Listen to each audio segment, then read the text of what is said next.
maybe we all have a corporate expiration date. What is yours? The statistics would back that up, and I'll let you speak here in a second again, Doc, but I'm getting quite excited about it because ageism isn't something that is legal, yet I hear people say that they feel like they're facing it all the time. And the Harris poll would back that, right? 49% of employees say ageism in the workplace keeps them in an unsatisfying job. So now people are job hogging because they're afraid to make a move. As a society, we put too much emphasis on the container and not enough on the content. Focus on the content of what you as a unique, powerful, beautiful individual bring to the world and still have to contribute. I'll be 61 in a couple months, but I'm just literally getting started. Welcome to Career Compass, mapping your future. Visit yourcareerrevolution.com today to get your free guide on the benefits of working with a career ownership coach. Too old to hire, too young to retire, beating ageism at work. Welcome back to Career Compass, mapping your future. Our theme this season, as many of you already know, is career confidence in a changing world and protecting your future in the age of AI and ageism. Last episode, that was episode 1, we introduced you to the Harris poll, the generational career confidence survey that shows that many people are rethinking what careers in today's day and age really looks like. And you know what? More and more people are starting to be proactive rather than reactive, and they're taking ownership of their careers.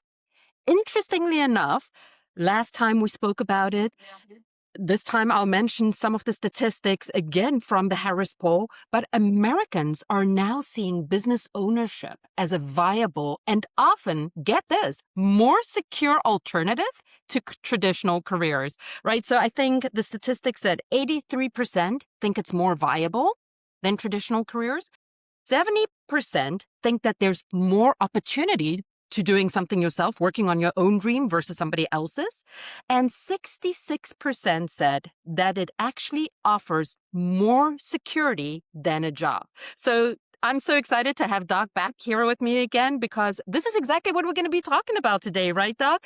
Ageism and career longevity and how age bias keeps people stuck and what people are doing and how they are pivoting. So welcome back, Doc. Thank you so much, T. It's great to be here. Great to see you as always. And yeah, this is one that's near and dear to my heart.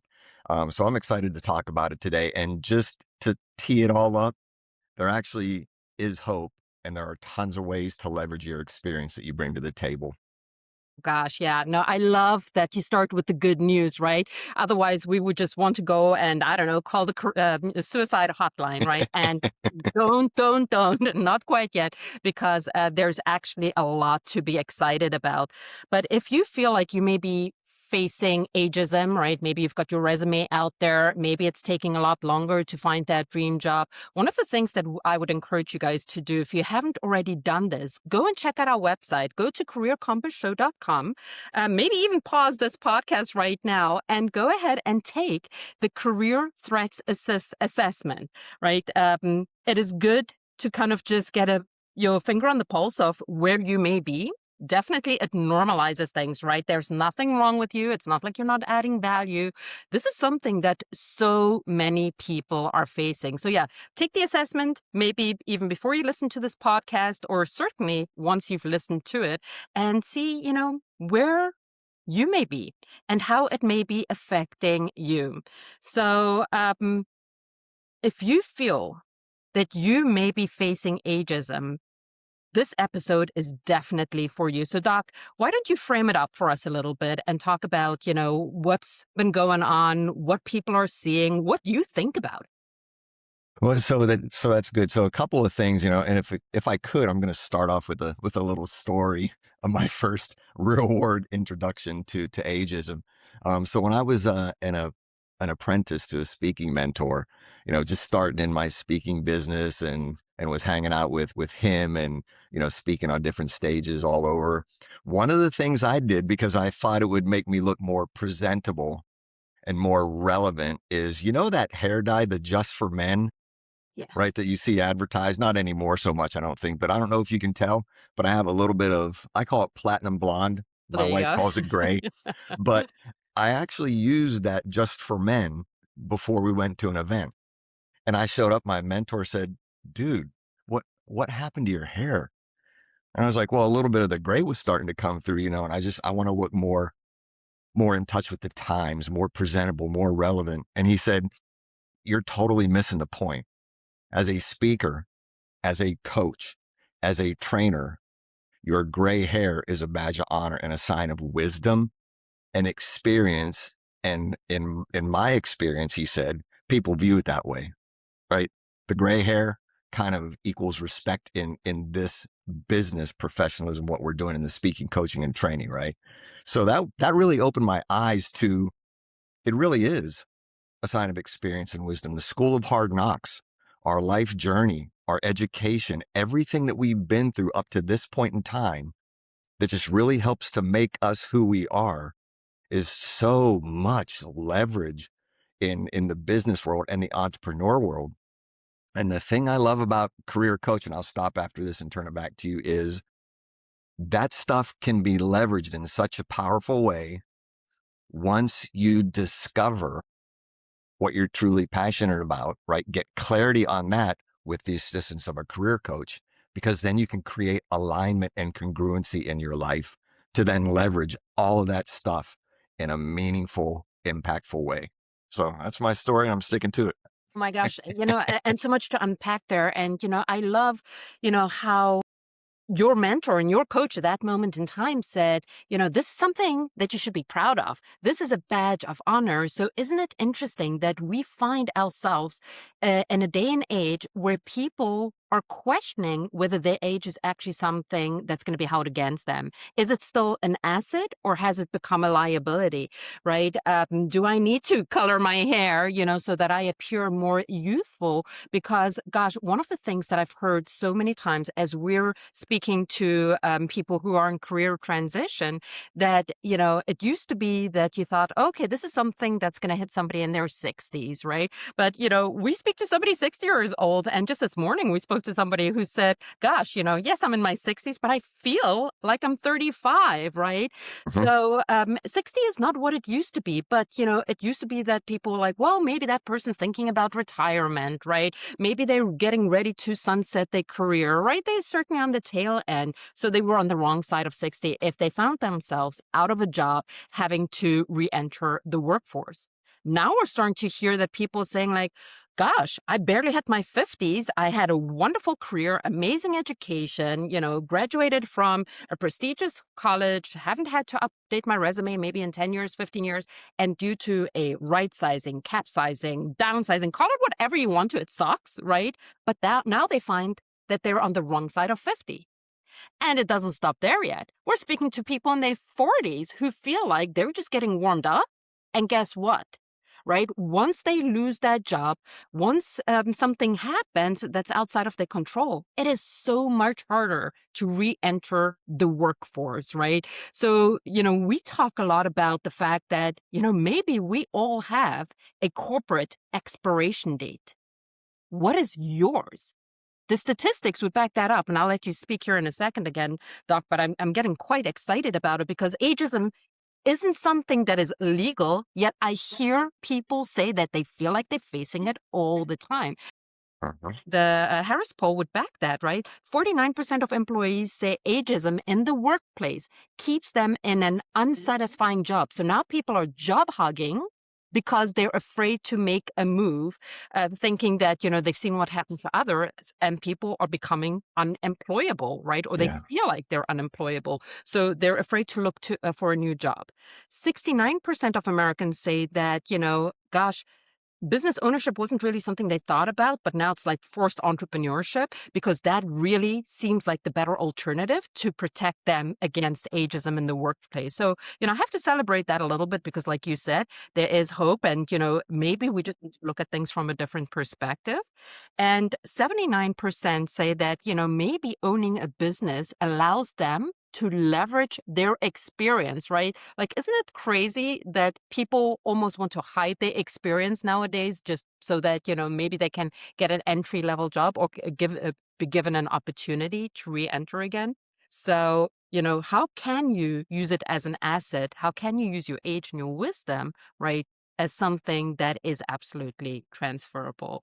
Um, Before I hand it back to you, I know that last season we did touch on some of these topics, right? And we actually named it. We said that many people in today's society or in today's job market are actually suffering from battered career syndrome, right? They would rather deal with the devil they know than the devil they don't, because at least they have a job. But boy, what an unsatisfying way to live life. What else did we speak about last time? I think you called it the corporate comfort zone, or Yeah. maybe even some limiting beliefs and negative thinking around, what I'm truly capable of. So I can't wait to hear how you unpack what we just highlighted there for a second. Yeah. So I think that the first thing and kind of the reason that we do this, right, is to bring people awareness and educate on what truly is possible.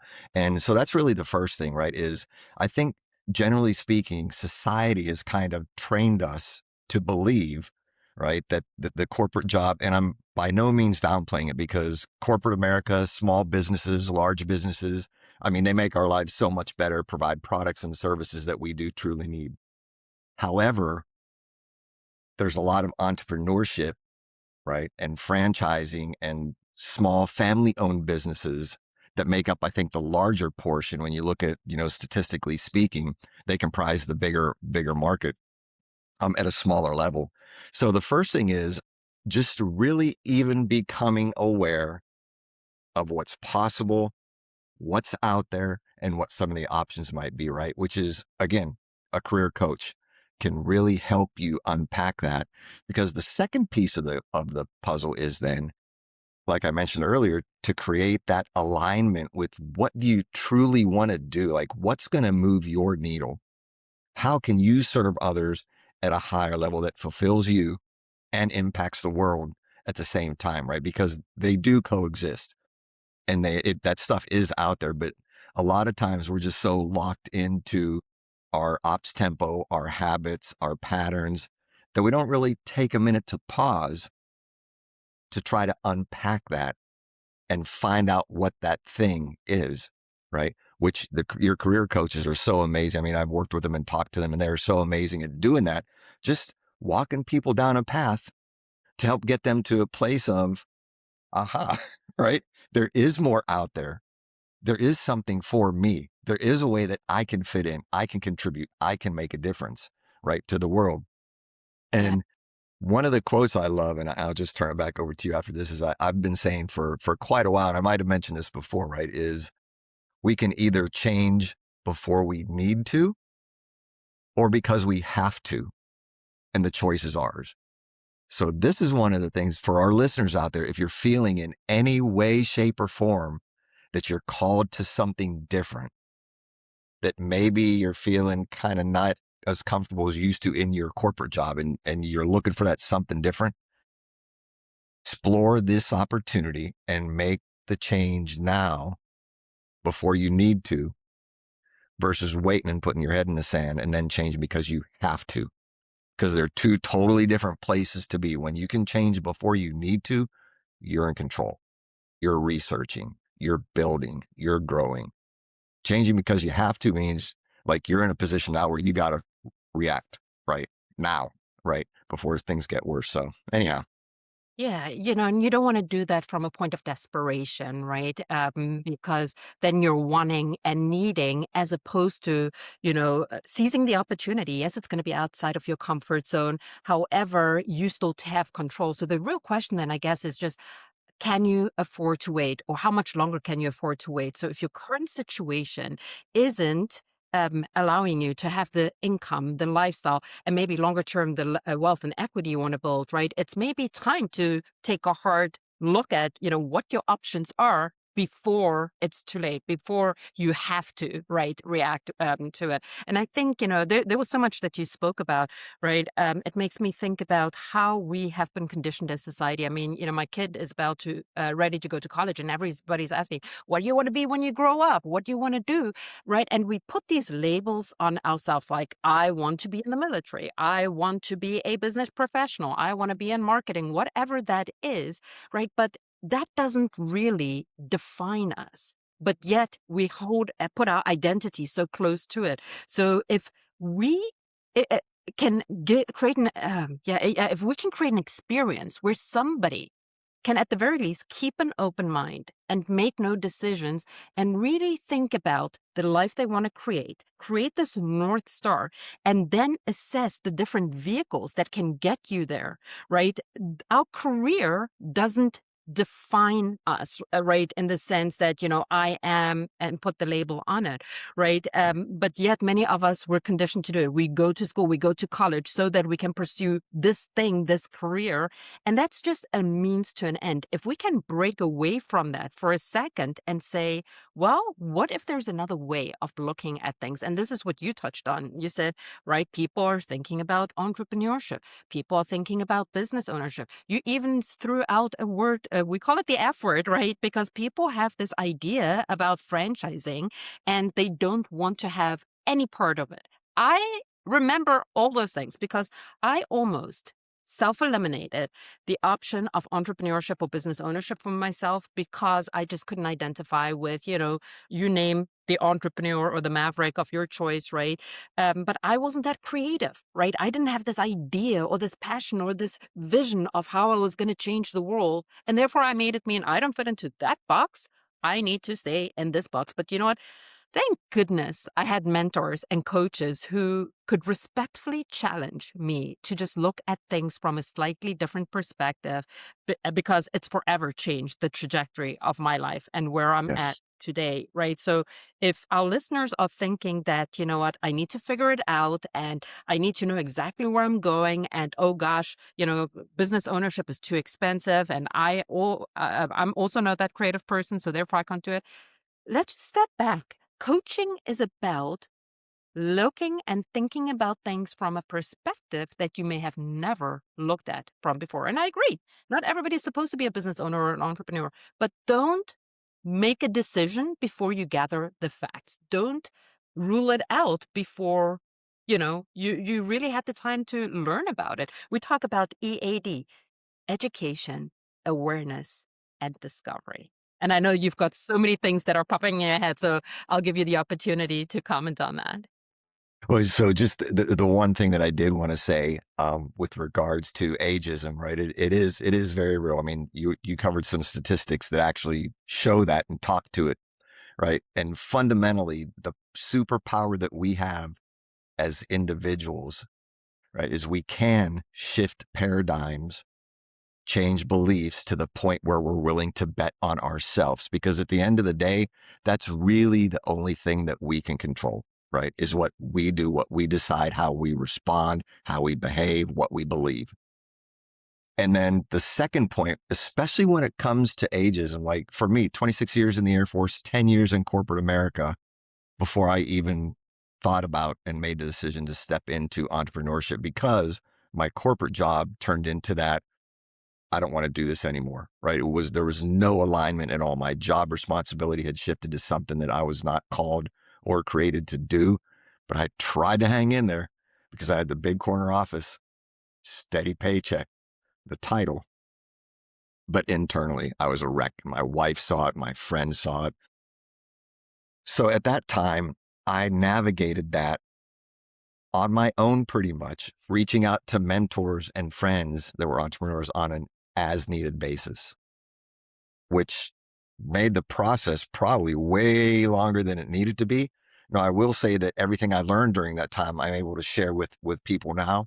However, comma, if I had to do it all again, I would most definitely reach out for help on the front end so I could grow quicker on the back end, which again is the service that you all provide. So that would be my nugget and my thought on this whole thing, is just be willing to step in and expand your mindset. Open-mindedness, right? That's one of there's two things that I see. I coach a lot of leaders all over the world now, and two common themes I see among all the most successful, great leaders is open-mindedness and having a mindset of continual learning, which is what this is, right? Discovery, increased levels of conscious awareness, and then having a coaching mindset, being curious, being willing to explore, asking the deeper questions of yourself and others, right? So again, that's what this whole thing is about, especially when it comes to ageism. You bring so much to the table, and do not dismiss, minimize, or downplay the life experiences and the passion that each one of us as unique individuals brings to the table, regardless of the age. But especially the older you get, it does equate to my hair story, right? That's experience, right? You can't teach experience in a classroom. You get that by living and doing and being. So don't dismiss or minimize that.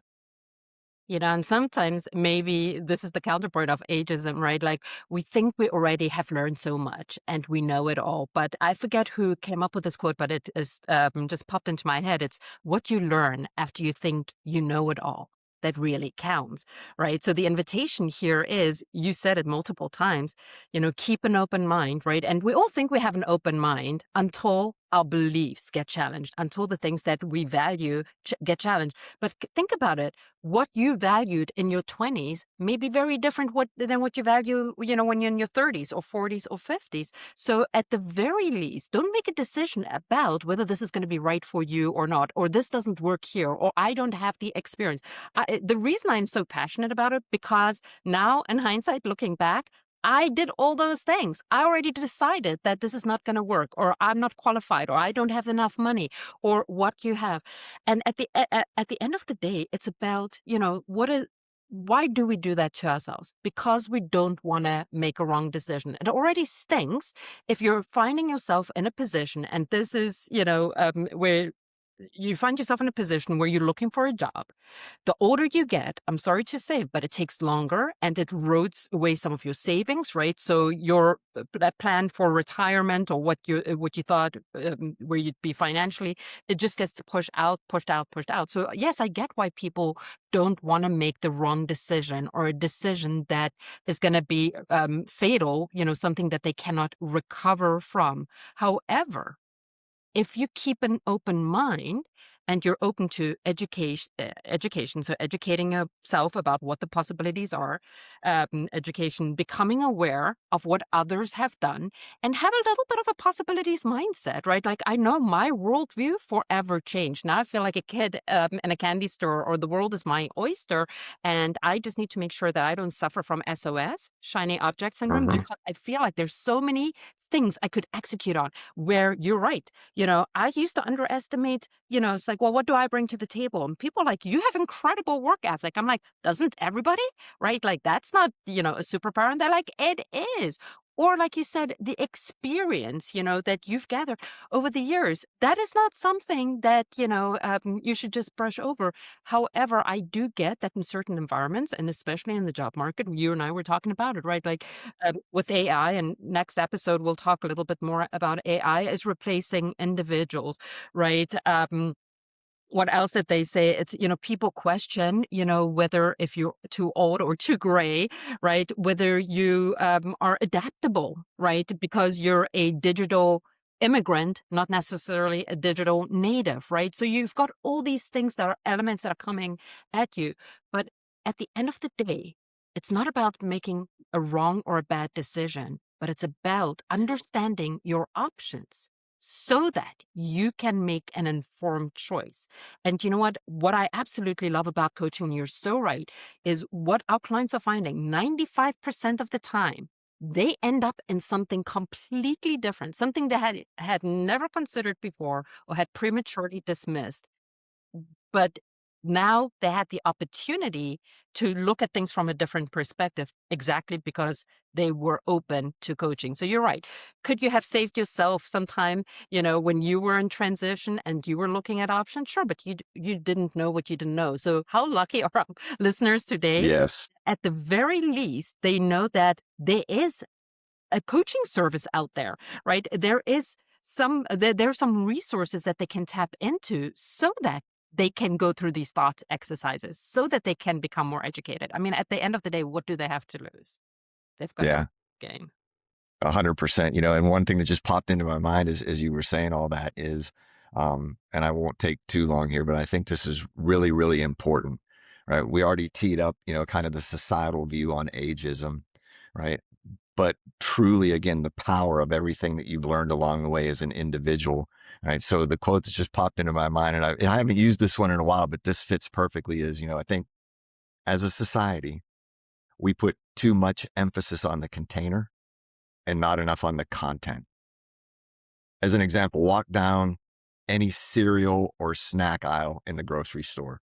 Don't do it with your kids because your cart will get really full. But if you look at all the colorful boxes and the drawings on the front and the labels that just draw your eyes to that, you want to buy it all because it looks on the outside amazing. Then you flip it over and look at the label, the ingredients, not so bueno, most of it, right? So the reason I say that is let's not do that to ourselves before we even have a chance to get out of the gate. Don't focus on the container, focus on the content of what you as a unique, powerful, beautiful individual bring to the world and still have to contribute. I'll be 61 in a couple months, but I'm just literally getting started in my professional career. Right. So again, don't self-sabotage before you even take that step. My gosh, I love that quote. I don't think I've actually heard it said that way, but I can definitely relate, right? All these pretty boxes, and you look at the content, and it's like, oh my gosh, garbage, right? So, what a wonderful thing to think about, all the wisdom, all the experience that we have gathered, and that there is value, that actually is more valuable than what you see on the outside. So, this definitely is an opportunity for our listeners to really reflect of where they've been and where they potentially could be going, and really to take inventory, like you said, right?